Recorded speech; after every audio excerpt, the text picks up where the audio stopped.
and welcome to Tomorrow. My name is Carrie Ann Higginbotham. Oh, wait, no.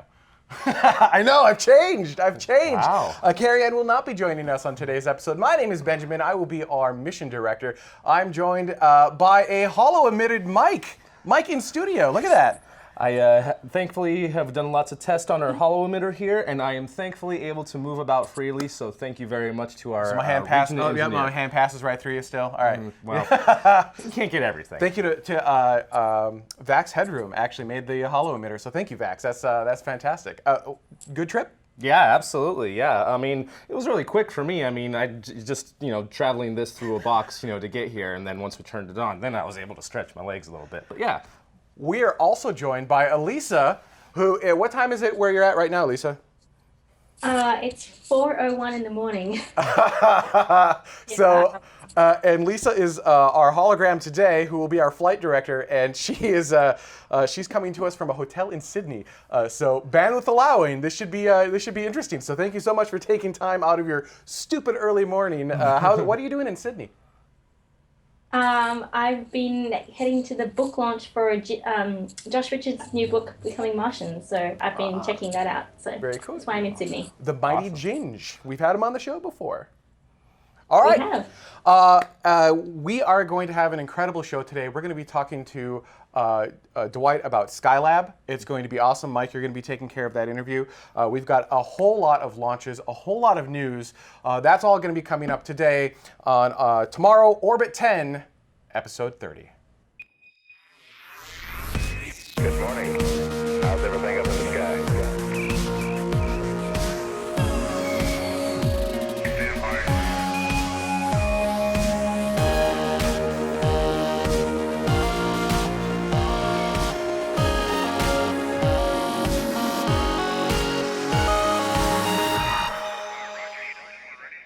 I forgot to mention the date. What's the date? It's August 19th today, 19th. I believe. Yeah. Yeah, and I also forgot to mention we've got a Dutta behind us who will be producing the show. Thank you, Dutta. All right, let's go ahead and get started. Mike, you always take us into launches, so Yes. let's... And over the past 2 weeks, we kind of had a little bit of a lull, but we had 4 launches this week. Hold, escape velocity. Oh, we didn't need to hold for that. We could have kept going. Okay. We're not going to hold. In fact, there you go. that happens live. So thank you to all of our Escape Velocity patrons for helping to make this specific segment of this episode happen. These are people who have contributed $10 or more to this specific episode. Help find out how you can crowdfund the shows of tomorrow. Head on over to patreon.com/TMRO. This is what happens when Carrie Ann isn't here. I screw up really important things like that. Talk to me about launches, Mike. Well, huge thank you to all of you guys for your support. We wouldn't be here without you. We absolutely would not. Yes, very much so. But first off, we had a very exciting SpaceX launch, and this was of their new upgraded version of the Falcon 9, the Block 4. So let's go ahead and check out the footage of the CRS-12 launch. 3, 2, 1, 0. Liftoff of the Falcon 9.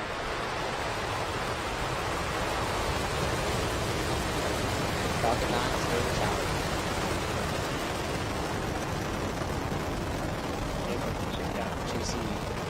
Move to 39A. This launch occurred on Monday, August 14th at 16:31 Coordinated Universal Time from Launch Complex 39A at Cape Canaveral in Florida. And this particular launch, this was a Dragon cargo mission for the 12th CRS, or Commercial Resupply Services mission to the International Space Station.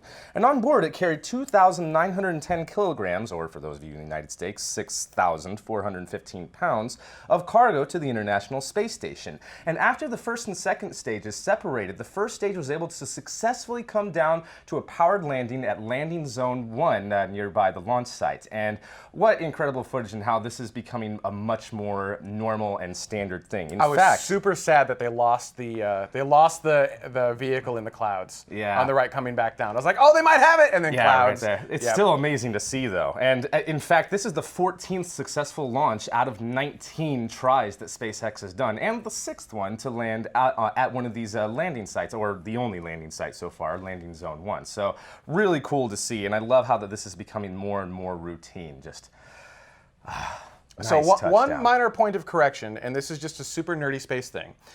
It landed at Cape Canaveral Air Force Station at Landing Zone 1, but it actually launched from Kennedy Space Center, because that's on the NASA side. It did not so technically, when you look at all the banners, it'll say Launch Complex 39A, Kennedy Space Center, which is also why when you see it launch out of Space Launch Complex 40, that will say Cape Canaveral and will say Space Launch Complex, not just Launch Complex. Fun factoid for you nerds out there. Very interesting. Well, screwed up your timing. I screwed up your timing. That's sorry. okay. As you saw, the Dragon was able to successfully deploy its solar panels. And we'll talk a little bit later about the cargo that it was carrying on board to deliver to the International Space Station. But congratulations to everyone at SpaceX and everyone involved with this launch, and very happy that it was able to go off without a hitch. Let's head over to Russia. All right, yeah, we have another launch, and this was a Proton launch. So let's go ahead and check out the footage of this.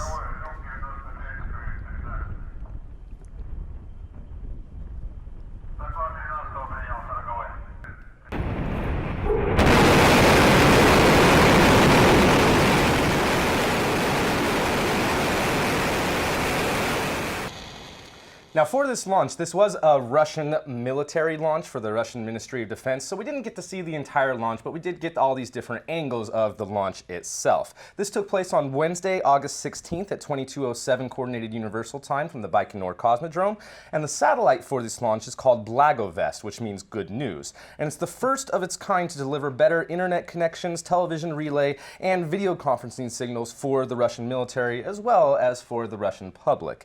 And confusingly, it's labeled vehicle number 11, even though it's the first vehicle of the Blagovest series. So not exactly sure where that's coming from. I'm guessing that that's probably like the manufactured number or something like that, and it just so happened to be the first one they launched. I don't know if any of you in the chat room know about that and the kind of numbering system for just start at 11 and count ones. up from there. Yeah, I don't know, because it was built by Thales Alenia Space, but they don't number their satellites that way, so I'm not sure what it is with that. But really interestingly, this was actually the 100th launch of the Proton M vehicle, and it just so happens to be the 414th overall Proton launch since the Proton started flying back in 1965, so that's pretty cool, I think. Now, let's head back to Cape Canaveral. I almost screwed that up. Head back to Cape Canaveral, Space Launch Complex 41. That's right, and at Space Launch Complex 41, we had an Atlas V launch. Let's go ahead and check out the footage. 3, 2, 1. And we have liftoff of TDRS-M on the Atlas V rocket from Space Launch Complex 41. Interesting startup noise. Securing space to ground communication. Definitely interesting. This launch occurred on Friday, August 18th at 12:29, and as the announcer was saying, the launch for this was the TDRS-M spacecraft, and it was launching in the 401 configuration of the Atlas V, which is a 4-meter payload fairing, nose, solid rocket boosters, and a single-engine Centaur upper stage.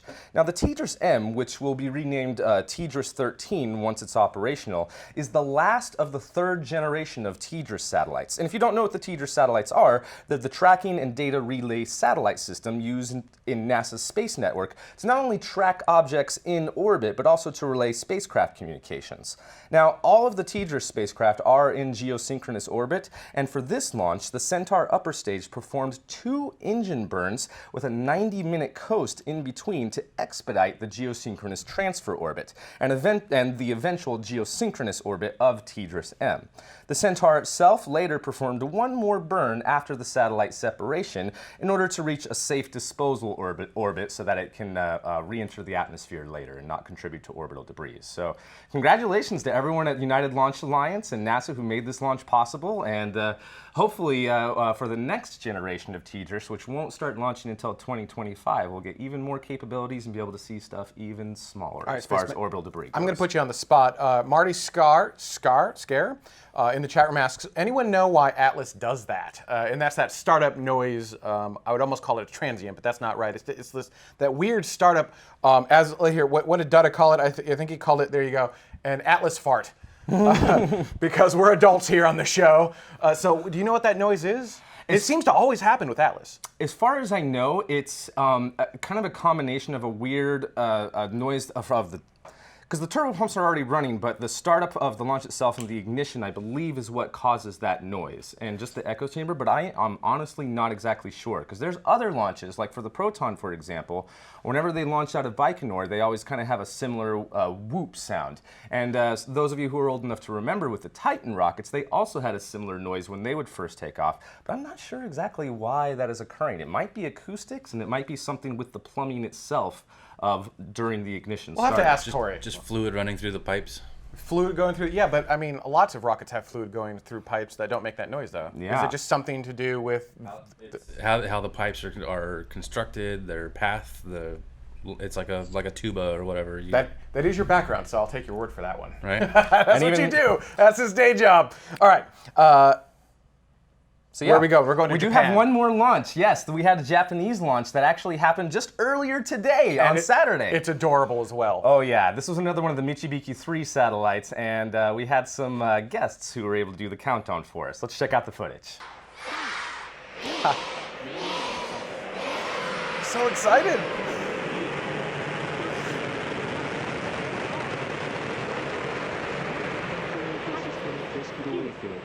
So yeah, this was the Japanese H-2A rocket that launched at 5:29 Coordinated Universal Time from the Tanegashima Space Center in southern Japan. And the payload, as I said, Michibiki 3, is part of Japan's quasi-zenith satellite system to augment the GPS system and enhance services there in Japan.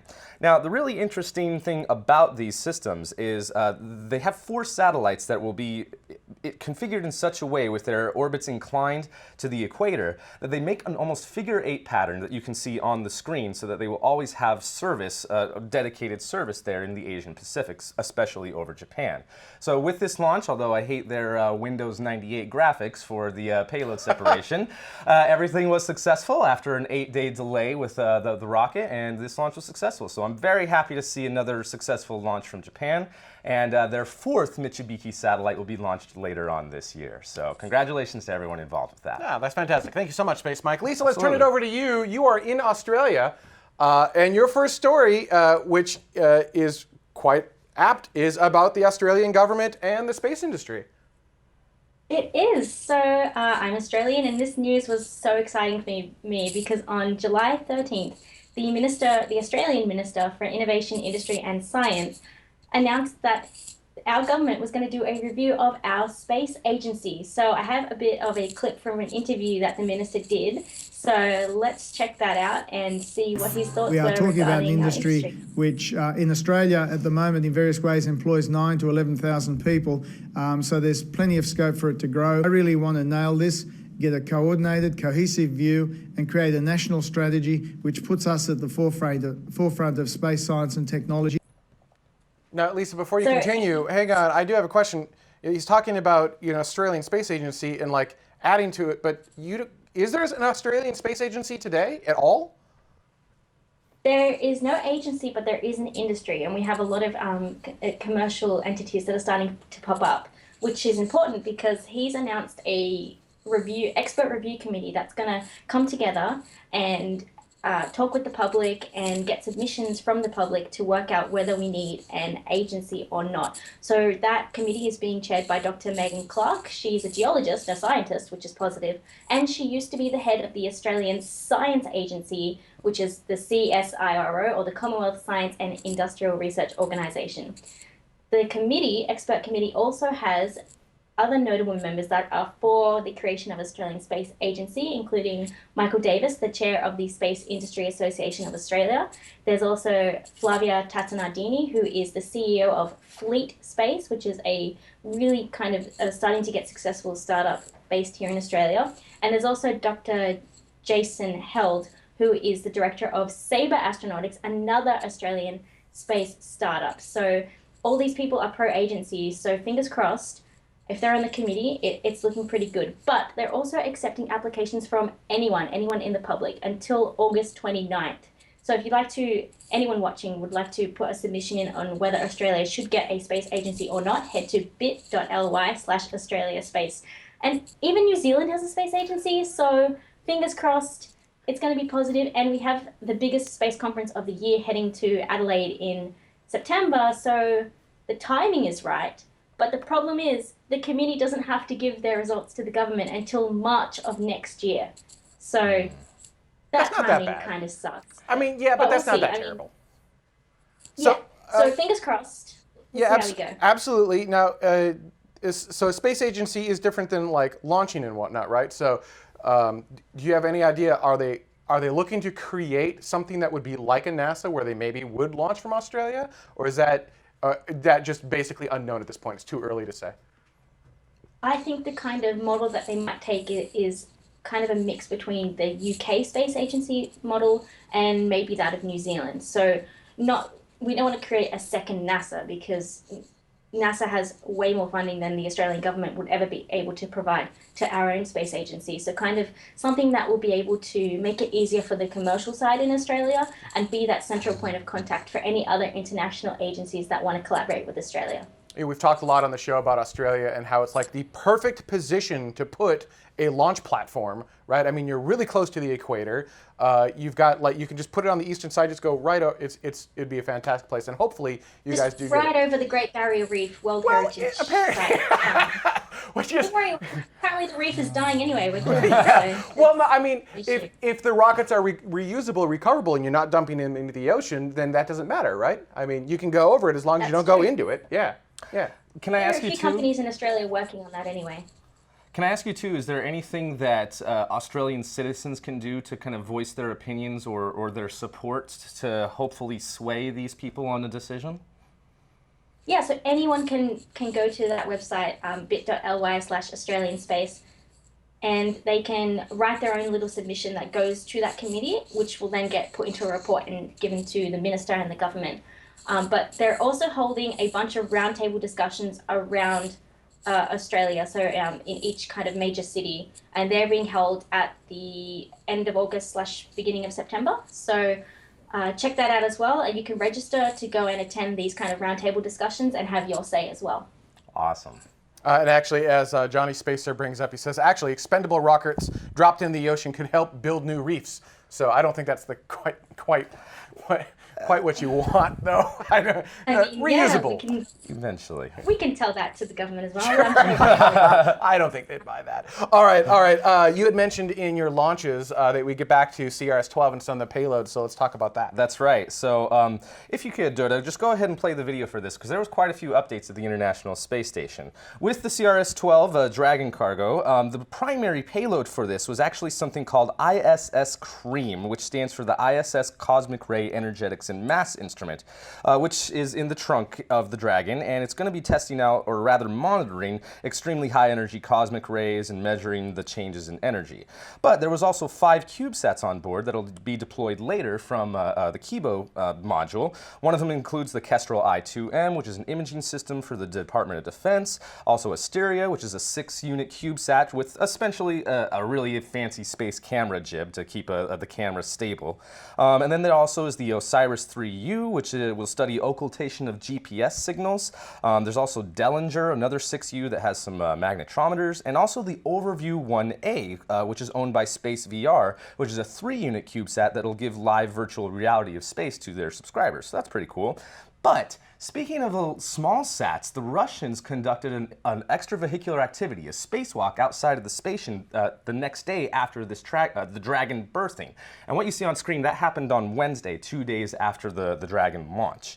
Now, the next day, on Thursday, from the Russian segment, Fyodor Yachokin, who is a veteran of 9 spacewalks, and also Sergei Ryanzisky, who is a veteran of 4 spacewalks, tossed several of these things overboard, essentially. Instead of having a really fancy CubeSat deployer, they're just using nice Russian simplicity and getting out and tossing it, and it's really cool. In fact, right there was the first toss right there, although it was a little bit blurry there, and that was actually done by Fyodor Yurichikin, and he tossed the first one called Tomsk, which is an 11-pound satellite built with 3D printed parts. Oh my God, that's amazing. Isn't that awesome? That's the second one there. I feel like we're watching the birth of some sort of new sport here. Yes, this could be a space sport.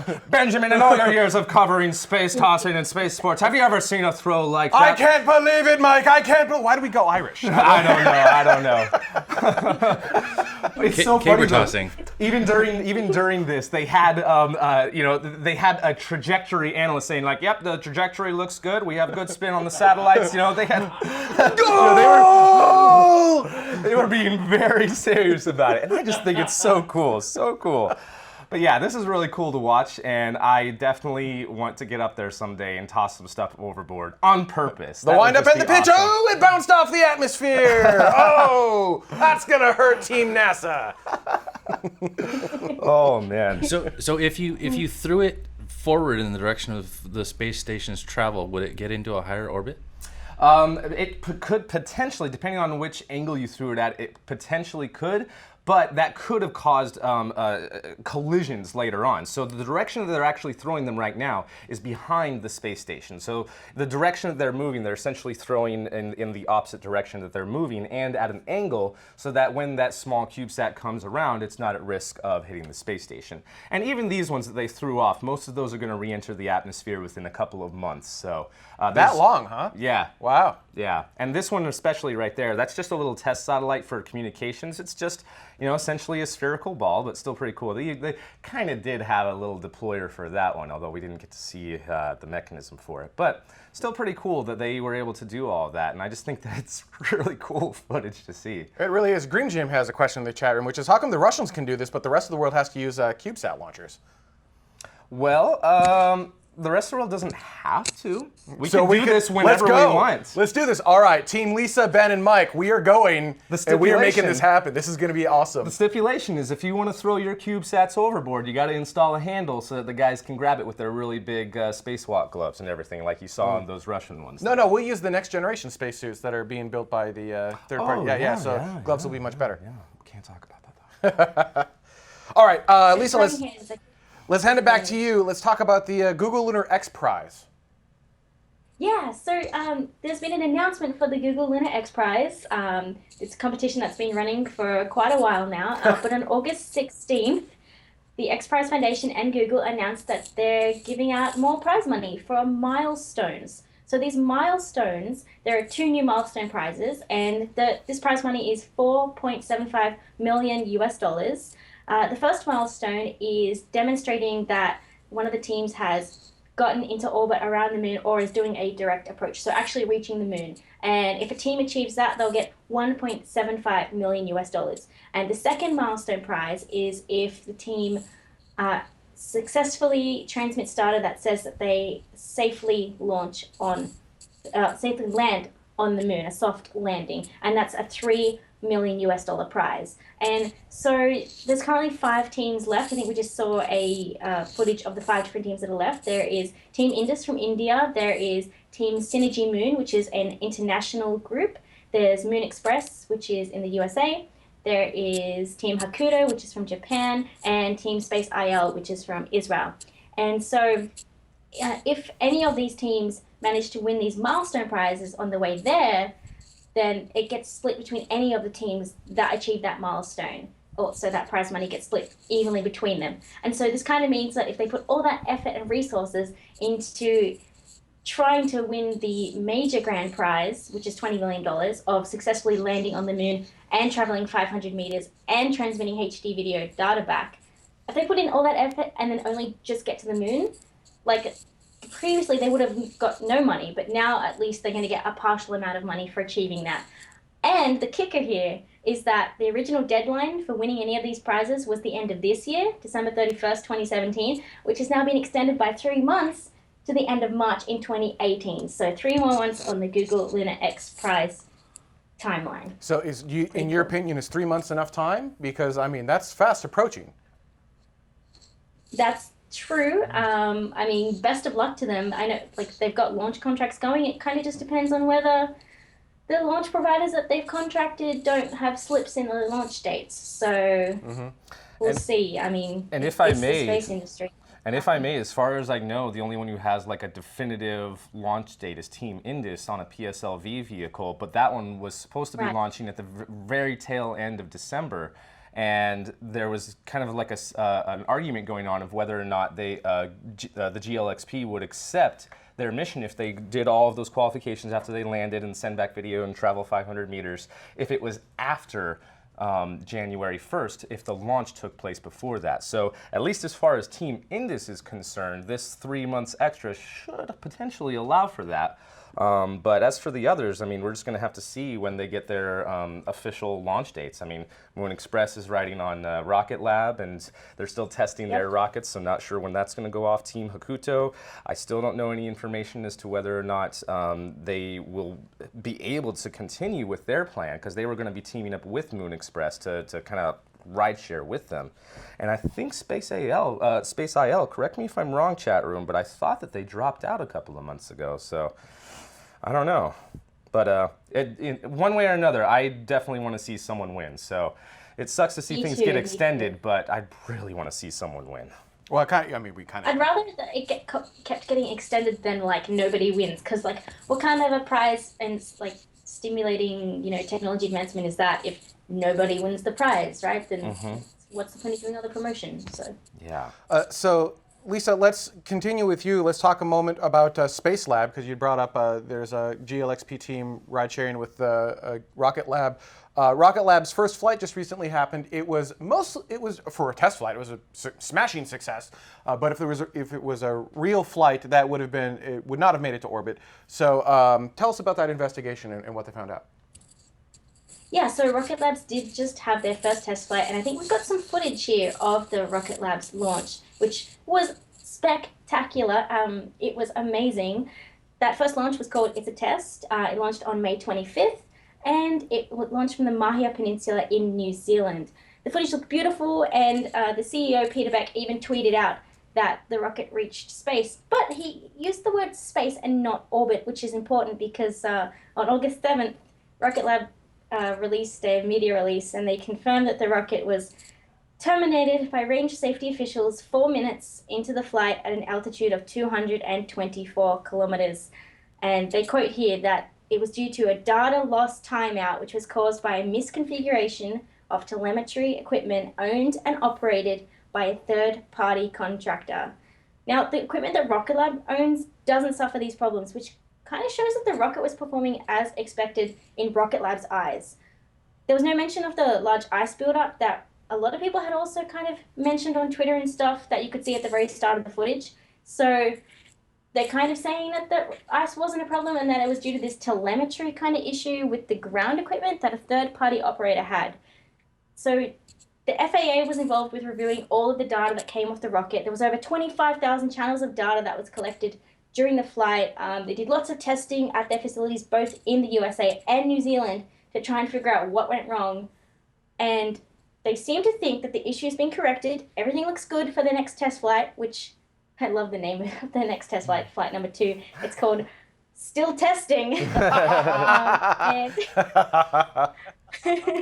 apparently they're doing their final checks and preparations for that. They're going to ship the rocket to their launch complex shortly, but they have no launch date yet for the next flight, still testing. So fingers crossed they've sorted out their issue. They seem to think that they have, but I mean, it's kind of sad that they had to terminate a rocket which apparently was doing the right thing just because a third party messed up. I'm also curious with still testing if we're going to continue. Like if you're looking on the screen right now, you see a bit of like a barbecue roll where it's it's just very slowly rolling around. I wonder if that was intentional as a barbecue roll, or if that was unintentional. They just have a little bit of spin to the rocket. So I'm curious to know what happens with still testing if we continue to see the roll. I do know that a lot of. How are they going to webcast it too? Oh, that'll be fantastic! I'm excited for that. That's going to be great. Yeah, me too. Super excited. Yeah, absolutely. Mike? I was just saying that a lot of times they'll do that kind of spin like that for this size of rockets to spin stabilize the upper stage during that transition between the separation and the ignition of the second stage engine. Don't they spin much faster normally? I mean, to actually stabilize? I mean, that seemed like a really slow roll, which is why I referred to it as a barbecue roll. It all depends on the size and the diameter of that rocket. You need faster spin for stabilization. Yeah, I mean that looked more like I mean it looked more like it was just kind of going looked like off. a barbecue roll being where you're basically trying to evenly heat and cool the rocket, right? Because the sun will have effects on your rocket, right? So you're just spinning it slightly to kind of keep the tanks at an even temperature all the way around it. Otherwise, you'll have one side that's really hot and one side that's really cold. And it may be intentional. It may not be. I have no idea, right? It was a test. That's the point. So, all right, we're going to take a quick break. And when we come back from break, we're going to send our holo-emitted hologram over to the observation lounge. And we're going to be talking Skylab. So stay tuned. Be right back.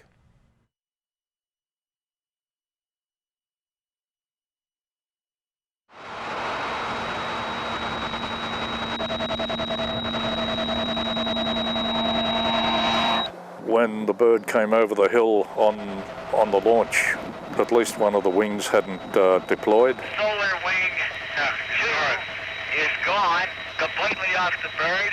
The gold foil has turned considerably black in the sun. We were just sitting there wondering whether we still had a job. This is Skylab Control. Malfunctions were indicated to have occurred 1 minute and 3 seconds after liftoff.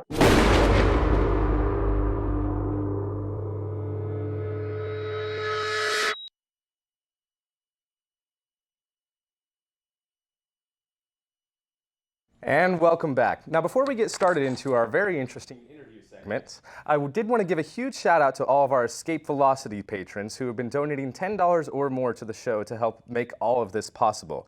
And these folks get access to the Discord channel, including the Escape Velocity room, where most of the weirdest ideas are said.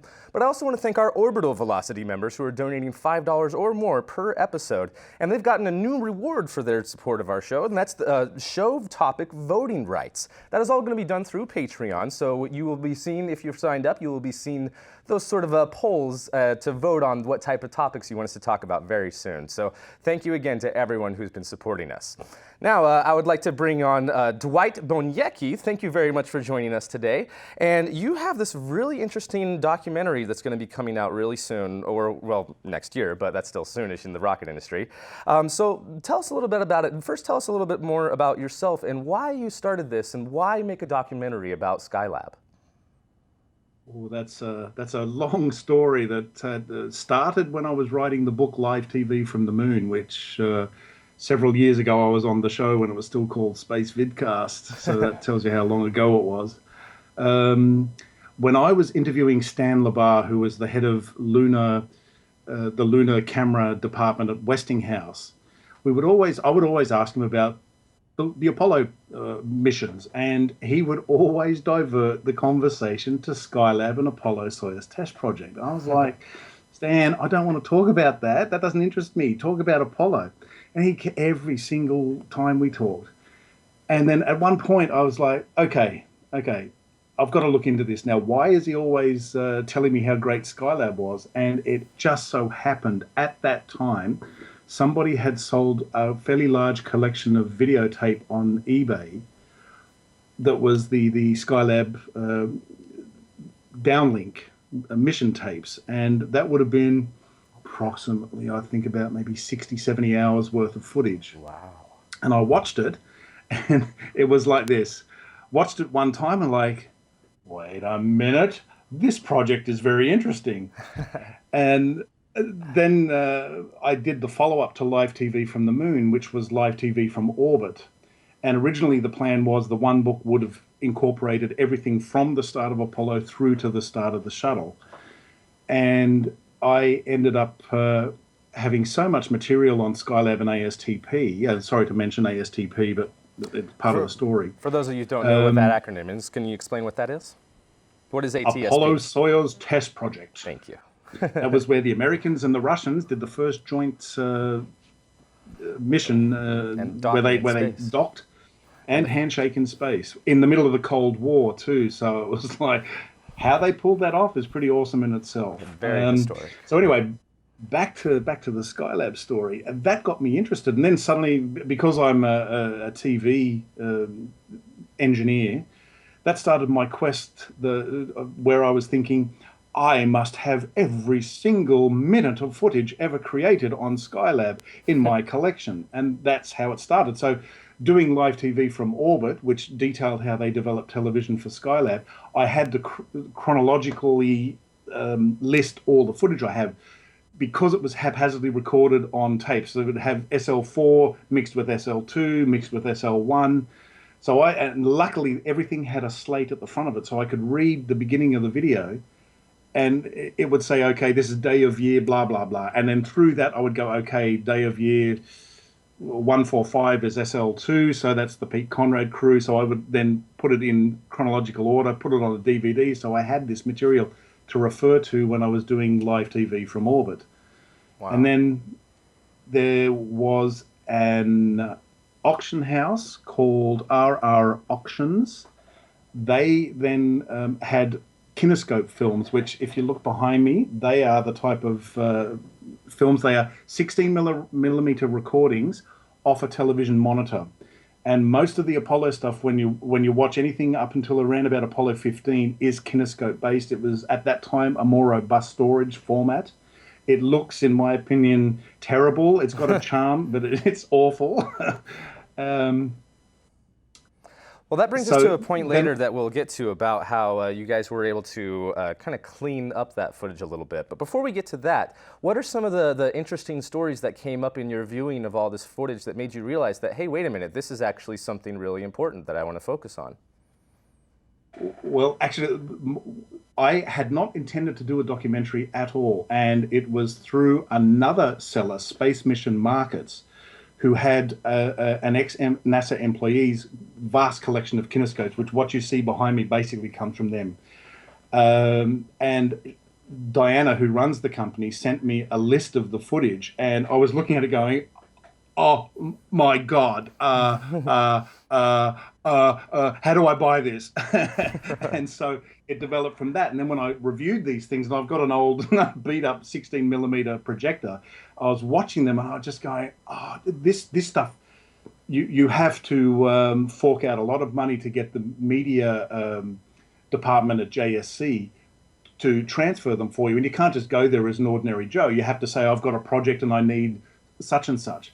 And I worked out that actually buying those films that are behind me worked out way, way cheaper than getting NASA to do it. Now, these are not the originals. The originals are stored at JSC. There's some people who are going, how did you get these things? Did you steal them? Yes, we stole them. They are engineering copies. So, for example, a person who was involved in the spacesuit design would request a copy of a 16mm film of the EVA so they could review, okay, yeah, look, that's how the spacesuit worked. It all came together perfectly, and that was, in those days, their VHS tape to be able to watch, or these days, their MPEG-4. And so that's how these things thankfully exist. And back to your question, leading into how we clean them up, they are in atrocious condition. They were never archived properly. The color is all over the place, and I just sat there and I went, who am I kidding that this film is going to look any good? Because that stuff is terrible.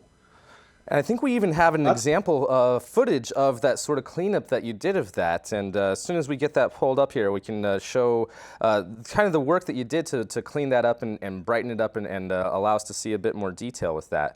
But with Skylab itself, as you were learning more about it, what was the thing that surprised you most about Skylab? Just how much really cool science they did on there. And every time I was showing my wife certain bits and pieces, they were demonstrating orbital mechanics, for example, and Bill Pogue is sitting there right when they're about to, I'll break my talk here. This is the SL2 EVA, and you can see Ahab is my nickname. I'll explain that in a second, and that now is the company making the film. There I had to bring up the colors because the original had no color in it at all. And that was probably the hardest part of the whole film, to bring that up, to get the colors to look good, to have the Earth actually look blue and not red. See, they were secretly in Mars, but we don't. Yeah, we're not supposed to talk about that. Yes, exactly. Oh, when I tell you what Joe Kerwin told me, and when we interviewed him, I just said, Joe, no, you can't even joke about that because you'll get so many crackpots running around going, so, see, I told you they really did. We were in the middle of an interview, and he's saying to me, yes, and we had the docking adapter there, and then when the extraterrestrials came on board, we exchanged documents. I'm like, Joe, what? you can't even as a joke. I can't put that in the film. Now I've told the whole world, so there you go. The secret's out.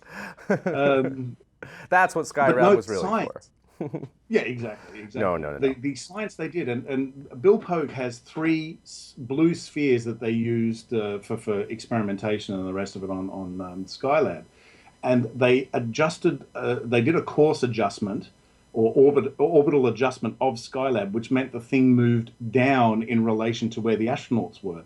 And they had time to do a television downlink. And you see the 3 spheres sitting in front of Bill Pogue, and he explains how orbital mechanic works. And he says, now we're about to move. And you hear the countdown from Houston, and boom. And then suddenly you see the 3 spheres move upwards relative to him. And I'm just thinking, why was I never shown this in school? This would have made understanding physics for me so much easier. Or, for example, there's another one that, again, Bill Pogue did. They had the little, like a shot glass plastic thing to drink out of. And they figured out that the surface tension would actually keep the water inside the little cup. And they could drink out of the cup in 0G. The surface tension would keep it in there. And then we saw a news feed the other day about a company that was developing a cup based on this technology and saying, we were the first. I was like, no. 1974. And with Skylab, they had to figure out a lot of different firsts for that. I mean, even just with the food that they would eat. I mean, before that, I mean, they were essentially using MRE packs and dehydrated food during the Apollo missions. And this was kind of the first time that they were really trying to give a larger palette and a different course for that. So there was a lot of new things that they had to figure out with Skylab. And was there any interesting stories of kind of the first things or things that they got up there and didn't realize, oh, this might actually be a thing, and how they would resolve that? There is one report the BBC did, which unfortunately I can't put in the film due to copyright. When they designed the crew wardroom, there is a table sort of in a three sort of pronged shape, and the food tray would stick in there, and it would automatically heat up the food, and they could eat from it. And they were saying, when we were designing it in 1G, it was normal to stand at the table, lean over it, and eat out of the tray. When they got up to space, it made absolutely no sense. And they were saying, ideally, the tray should have been sitting in front of their face, and they could just put the food into their mouth via the spoon or the fork. And that was just these things that you just don't realize until you have the mission in zero gravity, where the astronauts are going, look, this is terrible. There is footage of the testing they did in the Vomit Comet to eat the food with, and if anyone in the forum can identify who the two gentlemen are, I would love to know, because we cannot figure out who it is. And I believe you have the footage. I believe so.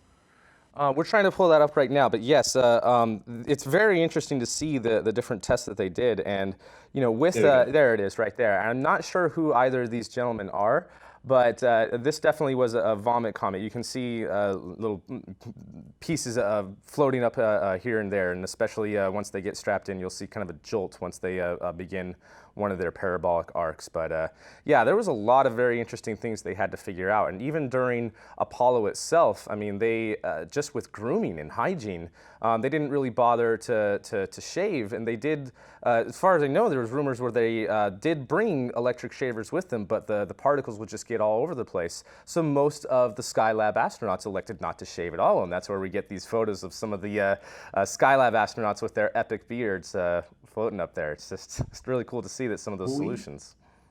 We spoke in Houston with a gentleman called John Reeves, who was responsible for developing a lot of the practical applications of things on Skylab. And he was telling us that Braun, the shaver company, had developed a shaver that would collect the whiskers so they wouldn't go flying off. He was also responsible for the shower, and everybody except one astronaut thought the shower was a good idea. It just was impractical to use, because it took approximately 45 minutes to an hour just to have a shower in there. And Pete Conrad was apparently the astronaut that was insistent on having a shower on Skylab. So Pete said they did. And all the astronauts except Owen Garriott thought it was okay. Owen was like, no, I haven't got time to waste spending an hour trying to get a shower. I'll just use a washcloth, like they did on Apollo, like they did on Gemini. And it was interesting that Pete Conrad made a big deal about the shower, and today they look back and go, it might have not been the most important thing we could have had on the Skylab. But I mean, that's the point of doing stuff like that for the first time, is figuring those sort of things out. And with Skylab, with it being our first space station module ever, which is something that a lot of people don't know, about Skylab, there were a lot of problems with it and a lot of different operations that we had to do in order to even make it usable. Can you talk a little bit more about that? Well, when it launched, when the unmanned spacecraft launched, 63, 64 seconds after launch, the meteoroid shield had ripped off. It was a design fault that caused air pressure to rip the entire shield off. In the process of doing that, it also took one of the solar panels with it and lodged a portion of the material into the other solar panel, which resulted in the thing not being able to be deployed, which is what Phil Meyer from Honeysuckle was saying. They watched after the launch on the first revolution around the Earth, and that was in Honeysuckle's footpath. And his colleague said, something's wrong. That is not giving the readings I'm expecting to see here. And then they conferred with Houston, and they found out that the solar wings had not deployed. One was in fact gone. And they were then in a panic because the spacecraft or the orbital workshop could not support any astronauts. It was a crippled spacecraft. The SL2 crew was supposed to launch a day after the workshop, which is what you're seeing launching here. This will go through till 1 minute after launch, but unfortunately there were no television cameras that captured that. There is a piece of film that we found that I suspect, it's very difficult to see because it's very long-range camera. I suspect we see a portion of the shield coming off and striking the section where the solar panel was. But it is so unclear, and it was at a portion of the Cape where they had a view of the spacecraft through to Mode 1 Charlie. What is Mode 1 Charlie?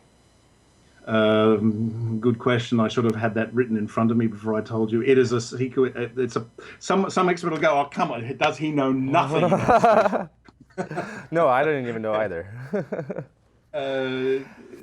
I'm assuming that's probably some sort of the separation from either the upper stage or even the first stage of that. Somebody on the forum should correct me extremely quickly if I know my tomorrow forum. So let's hear it. Somebody out there, please help me before I commit career suicide here. Well, while we're waiting. So anyway. Go ahead, please. Coming back to your question about the SL2 or how they fixed it, the SL2 crew was supposed to launch the next day and rendezvous, dock, and then conduct experiments. Because the thing was crippled, they was like, well, we need to fix this. And we spoke with the widow of the gentleman who came up with the idea for a parasol. Sylvia Kinsler's husband, Jack, had come up with the idea by looking at the model going, wait a minute, there is a scientific airlock. If we put a parasol through there, we can put up a quasi protection for the spacecraft, which will then stop it from heating. And so they developed that, and they did a whole series of tests at JSC to see whether the thing would deploy properly, whether it was practical to take up. They also developed a twin-pole sunshade, which they ended up deploying on SL3, Alan Bean's crew. But the parasol proved to be effective enough for SL2, so they managed to salvage the space station temperature-wise. They were concerned the film would spoil, they were concerned the food would spoil, certain experiments would no longer be useful. So that was sorted out. Now, the second thing they did, because the solar panels on the Apollo telescope mount had deployed, but not the main ones that were supposed to supply power to the rest of the spacecraft, they were operating on extremely limited power supply. So what Joe Kerwin and Pete Conrad had to do was do a spacewalk and attempt to pull the one surviving solar panel out. And that was something they trained for in the neutral buoyancy tank. They managed to work out a procedure and went up there, and after an arduous and very frustrating EVA, managed to separate the solar panel. And as they were relating to us, they had to put like a leverage system. They had a rope that they connected to one part of the spacecraft, the other one to the solar panel, and Pete Conrad and Joe Cohen would stand up to force the thing out. And they had loss of communication just as Pete Conrad went, ah! So for about 10 minutes, they were like, what happened? What happened? Why is he, sorry, the earpiece fell out? Oh my God. But yeah, those flight doctors sure would freak out sometimes. Yes. So when they came back, it was like, no, everything's okay. We've got the solar panel deployed. And again, Pete Conrad often related that saving Skylab for him was far, far more of a personal achievement than walking on the moon ever was. And most of the Skylab astronauts would agree that, yes, it was extremely important. And unfortunately, their pioneering work has been forgotten. And that was what motivated me to actually start doing the film, because I wanted to tell their stories. It always follows in the shadow of Apollo, so it's forgotten about. And you look at pretty much any documentary that's come out in the last 20 years, you'll be lucky if Skylab gets 20 seconds worth of mention. Yeah. And that's a cultural shame. Which brings me to probably the big question, but before we get to that, I did want to clarify for the Mode 1C or 1 Charlie, our chat room did correct us, that is the part in the launch of Saturn V, where the first stage would separate and the launch abort system would either take off or would be used for an actual abort. So that's what the Mode 1 Charlie was. But my big question is, I understand your rationale for wanting to cover this and why this was so important to them, but that's the question that most people don't know. Why? Why Skylab? Why did we even build Skylab in the first place?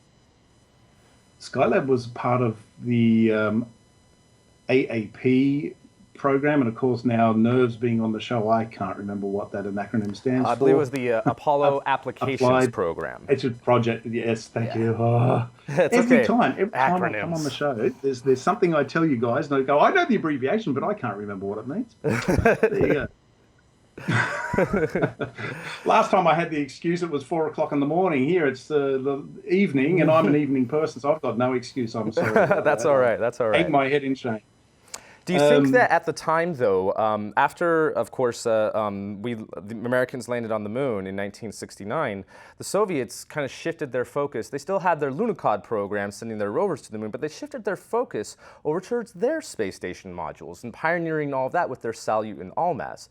Do you feel that rationale at the time was to build and launch Skylab was almost a response to that? No, when you look at the Disney program that Werner von Braun did to explain his vision for space travel, a space station was always paramount for it. They were even envisioning using the space station to then go to the moon from it. Or to so Mars. It was always there. And yes. Well, both, actually, to the moon and eventually to Mars. Exactly, and unfortunately the universe we live in doesn't have that as having happened. In this parallel one that I'm sure I'm a big fan of, that's what happened. Well, there's some conspiracy theorists out there who think we did go to Mars in the 80s, but we won't touch on that. You name it, there's a conspiracy for it. Very true, very true. So in your opinion, was Skylab a success? Absolutely. The best example of how successful it was to this day, when they're planning missions for the ISS, they use data that they acquired on Skylab. You name me any other project, even outside of space travel, that can claim that, and I'll be very surprised. And that was one of the things where my eyebrows went, whoa, okay, why the hell is that? And there was another space station that the Americans were considering in the 90s called Space Station Freedom, and the Skylab guys were actually actively supporting that. So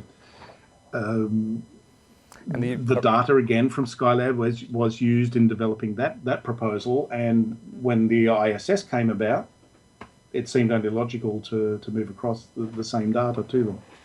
And there were even some trains of thought who wanted to continue with Skylab and save it for as long as possible and have that be the first module of the Space Station Freedom. Things didn't quite work out that way due to the schedules for when shuttle was supposed to start flying and then when it actually did start flying. But can you talk about like any of the ideas that they had of like sending some of those, not a cargo spacecraft, but essentially like a boost module to try to reboost Skylab during that interim between shuttle started flying? Yes, there was a proposal put out to boost Skylab via, this is when they were assuming the space shuttle would still fly in the 70s, with a projected launch date of around 78, 79. And it would attach to Skylab, and via a remote control television system, the crew on board the shuttle would then correctly boost the space station into an appropriate orbit.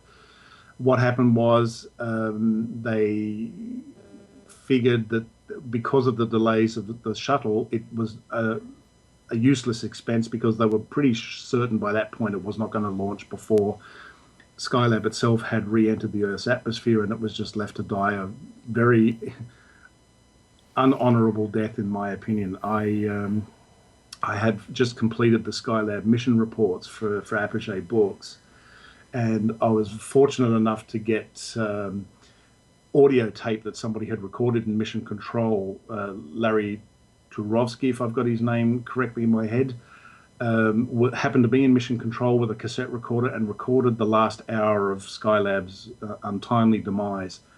And after I had spent 2 years putting those books together, to listen to that audio tape and just to hear the announcer go, yes, it's impacted Australia, I got choked up. I was like, after all that, it ends up like that. That's not right.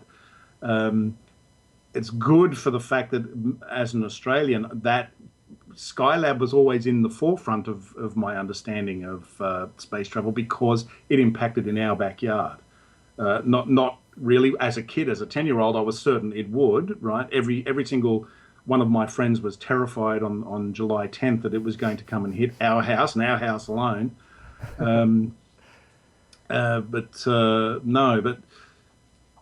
That's what makes it actually all the more interesting. If it was as glorified as Apollo, there'd be nothing to talk about because everybody would have already talked about it. So It's up to me now to tell the story. And you know, Bill Pogue passed away only a couple of years ago.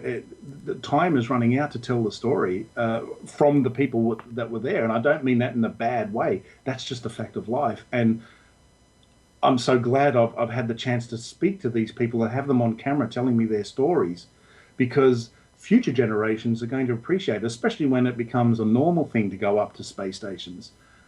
These are the guys that did it first. Yeah. Well, the Americans that did it first, yeah. Very historic and very, very cool. There was a lot of really cool things that we did at Skylab that led to some of the future testing, especially in the medical field at the International Space Station. And just without that, it makes me wonder how our current reality would have actually shaped up. And there's so many more questions that I could go into, and we are kind of dragging things out here, but I'm very excited. Can you give us any sort of estimate of when your documentary will be released? I'm hoping before June of next year. I'm currently editing it. Although I work in transmission, I was trained originally as an editor, so that's a thing I do very well. So I'm confident I can do it without too much trouble. We're hoping to enter it in a couple of film festivals, and unfortunately we only got the news a couple of days ago that Kim Poor, who organises Space Fest, had passed away, I think on Wednesday. So whether or not there's another Space Fest that's going to happen is still an open question. A lot of us are hoping that there will be, especially in honour of him. It remains with the organisers to see whether they do that. If they do another Space Fest, I would like to premiere it there, because the Space Fest people were paramount in allowing us to interview the astronauts during the last one. So it only seems fitting that of all the places to show it first, that their venue would be the one. So June, July of next year, depending on how things pan out. Okay. Well, you'll find a promoter in us, and I'm definitely looking forward to seeing the project that you put together for that. I did want to ask you a couple of general questions that we ask all of our guests before we finish up here, and I hope that you're willing to stay around in our After Dark after the show itself, because we have lots of other questions that we want to ask you, and I'm sure plenty of stories that we could talk about. I have just gotten word from my wife that the delivery truck that you guys organised with the beer has arrived, so I'm definitely on board for that. All right, so it's going to be a party. All right, well, let's get into our general questions then. And there's no right or wrong answer for this, just what feels right to you and the first thing that comes to mind. So in your opinion, Moon or Mars first? Well, the sentimental person in me says Moon, but I wouldn't say no if they said we're going to Mars first. And The Martian is a film I absolutely love. I can watch that. Well, we're going to watch that after the show because we watched a movie my wife wanted to watch last night. Tonight we're watching The Martian again for the 50 millionth time. She has no choice. Hey, fair's fair. Would you go? I saw the Gemini capsule at KSC when we visited there in 2012, and I'm not the smallest or the slimmest person that's ever walked the face of the earth. So as much as I would love to go up, I think I would go stir crazy, locked in a tin can for the amount of time it would take to get to Mars. If it was as big as Skylab, maybe. As far as flying and the rest of it, I don't have a problem with that. It's just the fact of being cooped up like this. I'll take that as a yes with conditions. Yeah, exactly, yeah. The condition is I stop shoveling so much food down my throat. That's a whole other discussion. Well, before we sidetrack on that, when do you think that humans will first land on Mars? I remember reading in textbooks as a kid, 1981, right? So they're long overdue. So anytime soon would be great. This comes back to the Moon or Mars. If I wanted to see something happening and they said, okay, we have to do the Moon first and we can do that within 5 years, great. I reckon the Mars, if we're lucky, 10 years, I think conservatively anytime between 15 and 20. Which you already answered my next question, was when do you think that humans will set foot on the Moon again? Your estimate is about 5-10 years? And then finally, provided there's the will to do it, yeah. Finally, the most important question, why space? We asked that to so many of the astronauts and the engineers. Why? Because my wife had a friend whose mother died in July 1969, and her argument her whole life was, we can send people to the moon, but you can't cure my mother of cancer. Why? What's the point? And it was always a good question that stumped a lot of people. And one of the honeysuckle guys actually said, there is a lot of medical advances that have happened just because of the fact that they had to monitor the astronauts that wouldn't have happened had they not gone up into space. And a lot of people think, what a waste of money. We could use that money to develop, I don't know what, a social program or whatever. The thing they always forget when they're talking about that, how many people were employed just on the Apollo project alone, 400,000 people. That is a lot of employment created. If for no other reason, it creates jobs. There's just been so many developments. My personal thing, just to show how far forward people have moved, when I look at the footage, and sacrilege, we're talking about Apollo now, when I look at the Apollo command module and lunar module, to me, that doesn't look like something from 50 years ago. That still looks like something from the future. Wow. So that's yeah. And why space? Because it keeps me with things to do. And you guys as well. So that's why, please. Well, I like that. I like the whole universal aspect, how it really does touch lots of different areas of our lives, whether we realize it or not. Well, thank you very much, Dwight Boniecki. This has been a very interesting interview. Please stick around for those of you who are watching live, because we'll have some very more interesting stories and questions. And there was a couple questions in the chat room I apologize we didn't get around to, but please repeat those so that we can get to all of your questions for that. Stay tuned. We're going to be talking about comments from last week's show, and then we'll go from there. Look into her face, determination in her eyes. She won't give up or quit or fall for little fashion lies. Filled with awesome expectation, this girl's a fascination. And nothing in her way will keep her from her destination. 'Cause she's fire walking, she's fire walking. When it's hot, she keeps on moving. Through the heat, keeps on improving. Yeah, she's fire walking, she's fire walking to be free. And welcome back to Tomorrow. Now, before we get started with comments from last week's show, I did want to give a shout out to all of the patrons of Tomorrow who've helped to make this specific segment of this episode happen. Carrie-Ann would be so proud that I remembered. These are the Escape Velocity patrons. They've contributed $10 or more to this specific episode.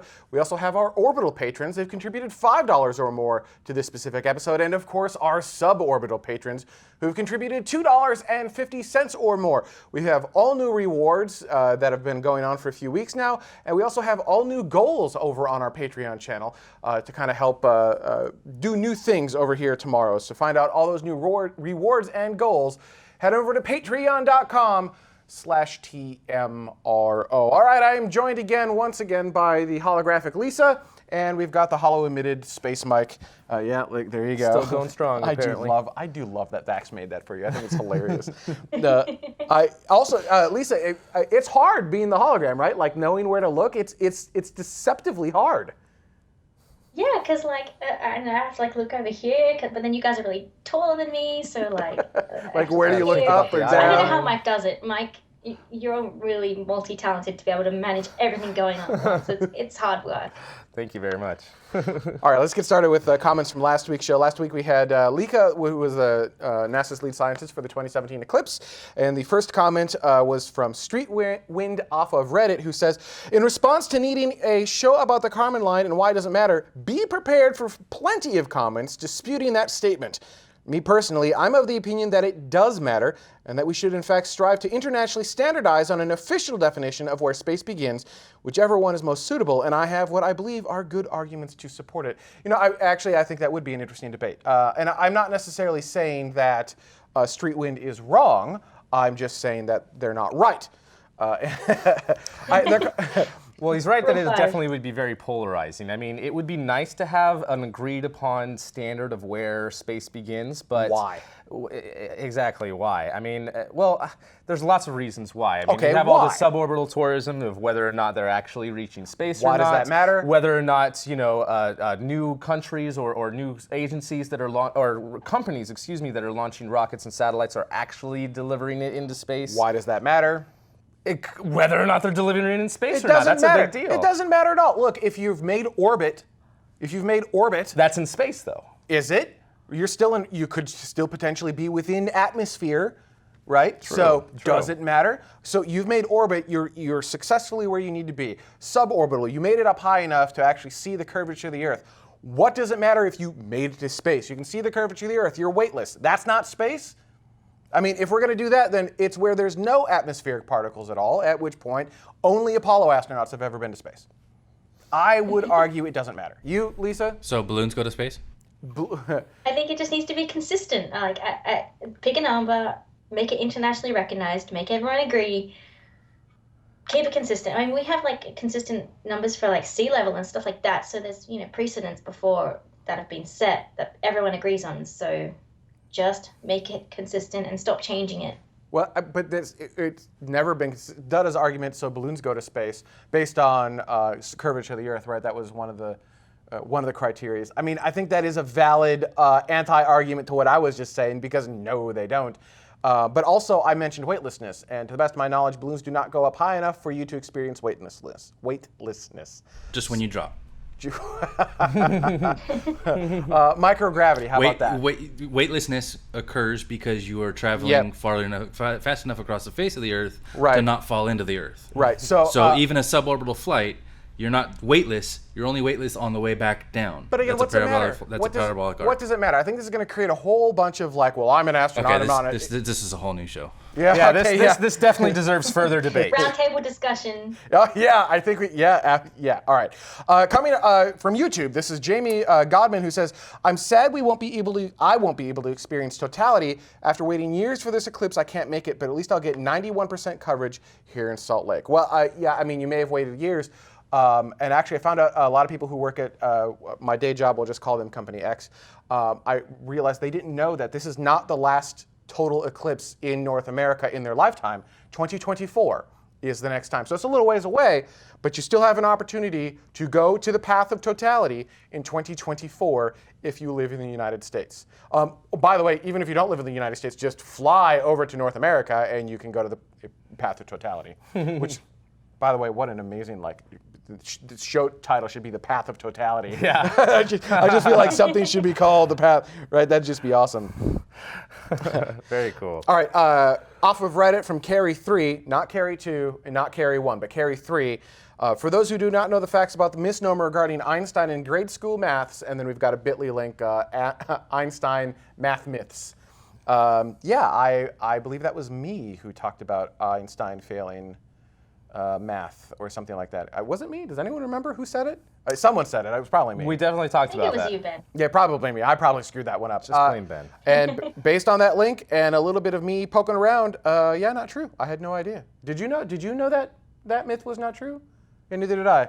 It is absolutely myth. No idea. It is. He was always good at math, apparently, exceptionally good at math. So, correction on the show: Einstein was always good at math. Then even National Geographic's miniseries got it wrong. Could be. But yeah, this is But based on the little bit of okay, I'm not going to just trust the website, poking around. Okay, actually, this does seem legit. So, in my initial very small amount of research, it seems legit. Einstein knew math from a very young age and was very, very good at it. He may not have wanted to do work, but he was good at math. No, apparently he never flunked math. That was not a thing. That is a myth. One of those nice little white lies, though, to make regular people feel better about themselves, I guess. But we should not feel better about ourselves. We should feel terrible that we're not as good at math as Einstein. All right, off of Patreon. So thank you, Josef Habdank, I believe. Man, this is hard. I don't know how Carrie Ann does this.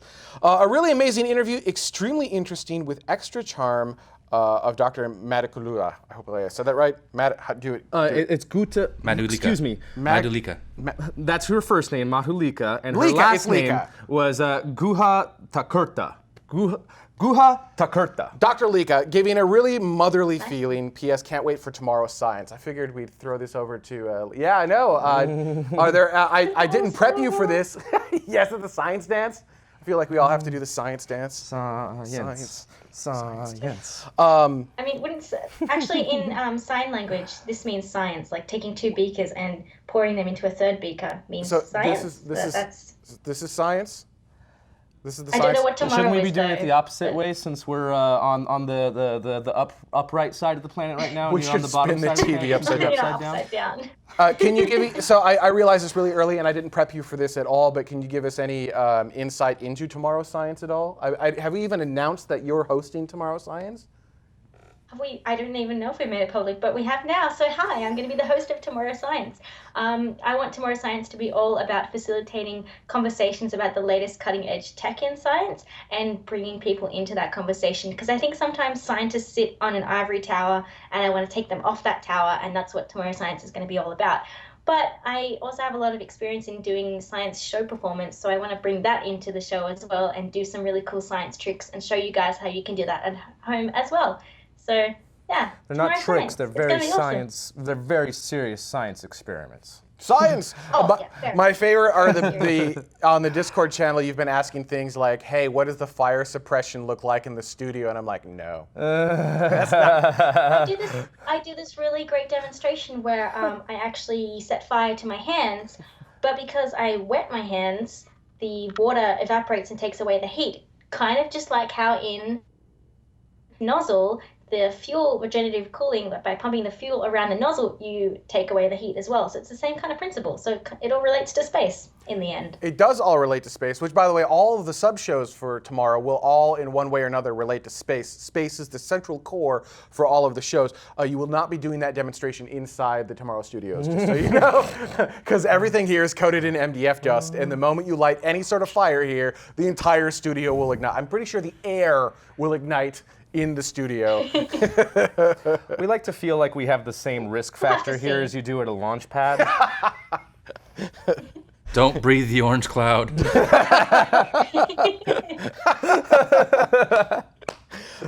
All right, and finally, Not off a Chinese launch, guys. Calm down.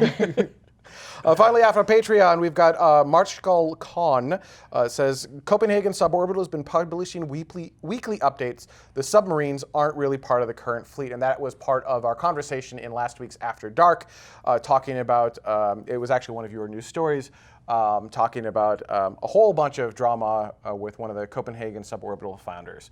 So that's good news that this doesn't sound like it will be impacting CopSub. And we didn't even talk about that particular news story on the main show itself. We only talked about it in After Dark. So for those of you who are Patreon subscribers, you probably should have access to that right away. But for those of you who aren't, you should see that in a little while if you don't know what we're talking about. 3 more weeks. 3 more weeks for it's that. It's 4 weeks delayed for everyone else, so 3 weeks out for. Okay. Yeah, so there you go. But yeah, definitely some drama with potential disappearance, maybe murder on one of the subs that they used to use. But have they found? Is there? We will get back. We will get back into that in After Dark. But before we get to After Dark, thank you to our ground support patrons. I remember this week. Yeah, see what I did there? Who helped to make this specific segment of this episode happen. They've contributed anywhere between $1 and $2.49. Huge thank you. Like every single penny on the show helps. Build the studio, do things like fly in Space Mike to make that happen, and bring on Lisa, and do new shows like Tomorrow Science, Tomorrow Cities, which will come back someday, I promise. Tomorrow Tech, which we're working on as well. A lot of really great things. Again, all of which tie to space in one way or another. That's the point. So find out more information on that. Head on over to patreon.com/TMRO. It enables us to do cool things, and I do want to clarify these shows: science, tech, cities, eventually possibly food and oceans. We've got a bunch of ideas. All of them are designed to find people that aren't currently space geeks, that don't know that they actually are space geeks, and get them excited about space through the things that they're already excited about. That's kind of the point of those shows. We want to reach new groups and get everyone excited about exploring the cosmos. Because I think basically all ships rise with the tide. So that's why we're doing what we're doing. All right, that's our show for this week. Next week we have got Robert Walker coming on. We're going to be talking about the Space Council, the National Space Council, and what that is, why that matters, and the impact that that's going to have on NASA in the United States. So that's going to be a lot of fun in episode 10.31. We're going to have After Dark coming up next for all of you watching live. For everyone else, to be available in about 4 weeks. Thank you so much. See you next week. Bye-bye.